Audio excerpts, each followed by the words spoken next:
Hi everyone, we're going to write an equation given the graph of a piecewise function. And before you start on this, what we notice is the graph is changing right at 2. This is when, right when the graph tends to change. So you could break this first piece up, but we're not, because that looks like an absolute value function. So we're going to go ahead and start with that. And we'll have two pieces. So this looks like an absolute value function. So let's look at what absolute value function is. Absolute value function would be like this. So, and where the slope is kind of 1 on each side. So that would be your absolute value function if this was y and this was x. And on top of it, it looks like it's been shifted up by 3. So if you shift it up by 3, it would be like this. Well, it's really hard to graph on this thing. Let me try to go better. All right. There we go. I'll go down here. So if you go up by 3, 1, 2, 3, and then it would go up like this. So it's a vertical shift up by 3. On top of that, it's flipped over. So that would be reflecting over like that. So this equation right here at 3 is the absolute value of x plus 3, but since it's a reflection, it's negative. Now what's happening is we're graphing it when x is in between -2 and 2. It can equal -2, but it can't equal 2. So that's how you would write that.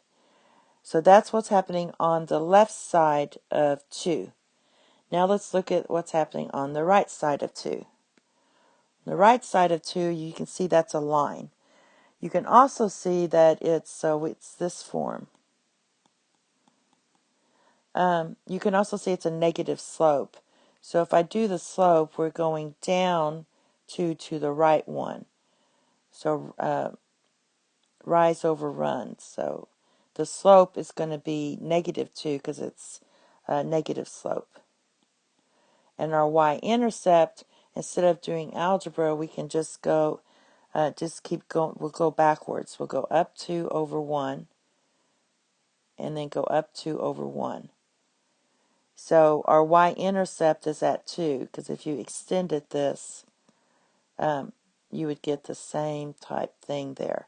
So that's going to be plus 2. So this is our equation, and what's going on with our x values, we're starting at 2 and going off to infinity over here.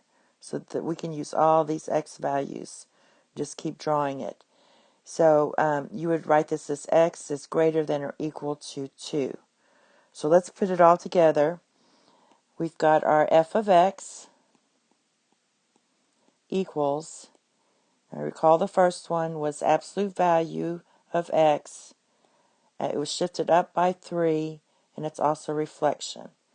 And it's also in between -2 and 2. However, the -2 it can equal, but it can't equal 2 because we have an open interval.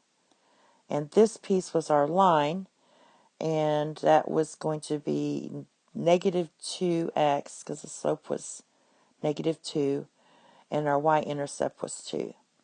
And this is occurring when x is greater than or equal to 2. It can equal 2 because this is a solid line. So that's how that one works. Thank you. Have a nice day. Bye-bye.